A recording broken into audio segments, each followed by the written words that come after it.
Will Trump solve all of America's problems? Let's talk about that. I want to talk with you about a number of subjects that directly affect the future of the United States. Howdy, folks. Welcome to the Fireside Chat, the show in which I am increasingly going insane trying to discuss policy while the current president-elect apparently thinks that we're going to take over half the world this time come March or something. I don't know.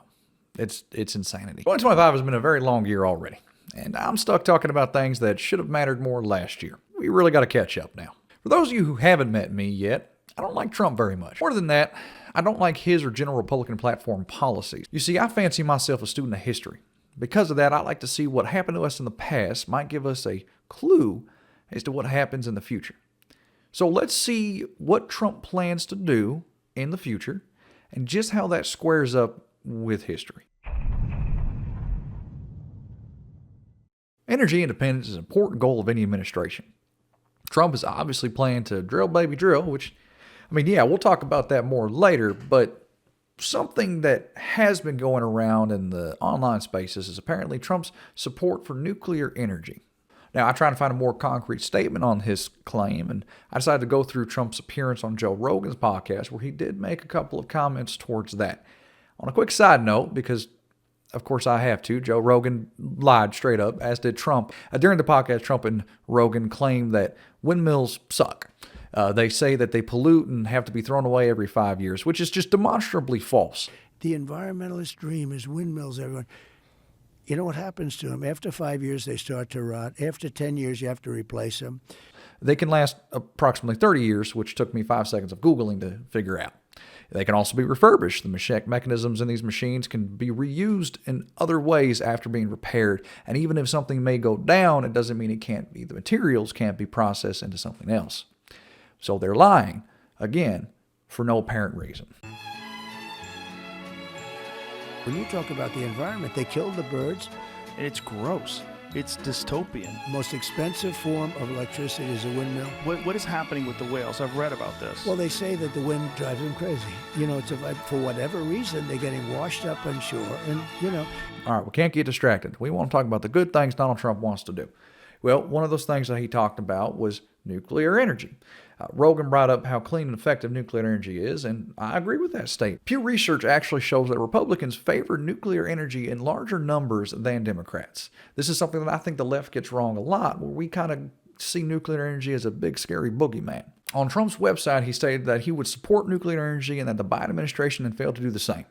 Indeed, during Trump's first term, he got some executive orders passed promoting smaller nuclear power plants and modular reactors. I don't know what that means either, but it's good things overall. Good things indeed. You see, this would be a net positive. If Trump actively pursues a pro-nuclear energy stance, I frankly would love nothing more than that. Investing in America's infrastructure, energy especially, is only going to benefit everyone, not just the economy, but also the environment, which is something I'm very big on. After doing some digging, I found that Trump has apparently planned to require insurance companies to cover IVF treatment, which I can't really argue with. Now, this isn't something that would inherently benefit me, nor something I would vote on regularly, but I'll concede the fact that it would benefit some, and as the empathetic son of a gun I am, I recognize that fact and could only encourage it.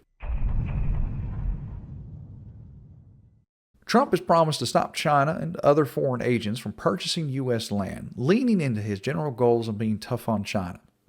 Now, obviously, this one is a bit odd, but I'm really reaching here to find some of the good stuff. I'm really trying here, folks. There is a problem with large foreign entities buying U.S. land and taking away income that should circulate in the U.S. economy and sending it overseas. Moreover, China is reported to be purchasing land near and around military bases, something that can be worrisome if you follow any of the open intelligence reports about Russia or China.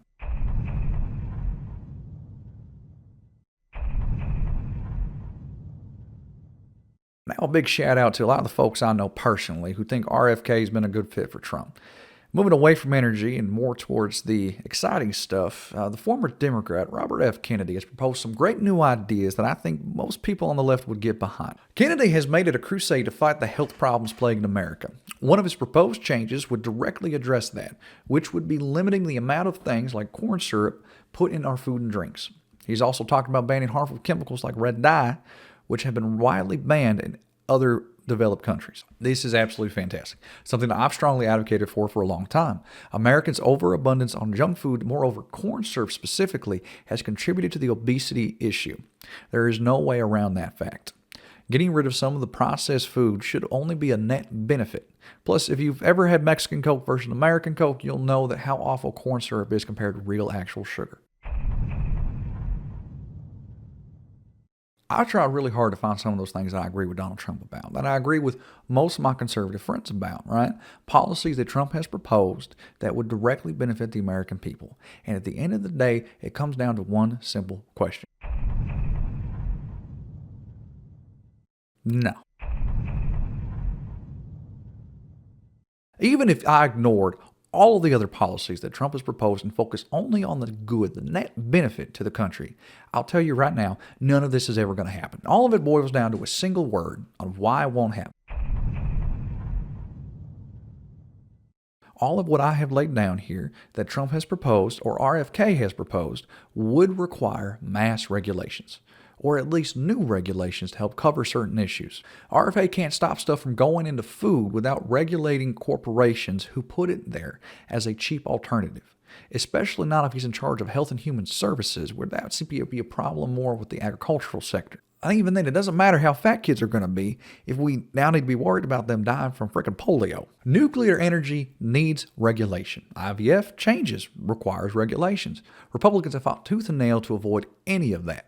Donald Trump's first term, he banned the creation of any new regulation without the previous regulations being removed first. How is any of this going to get done without regulation? The big no-no word of conservative economic policy. And I'll tell you what, it won't.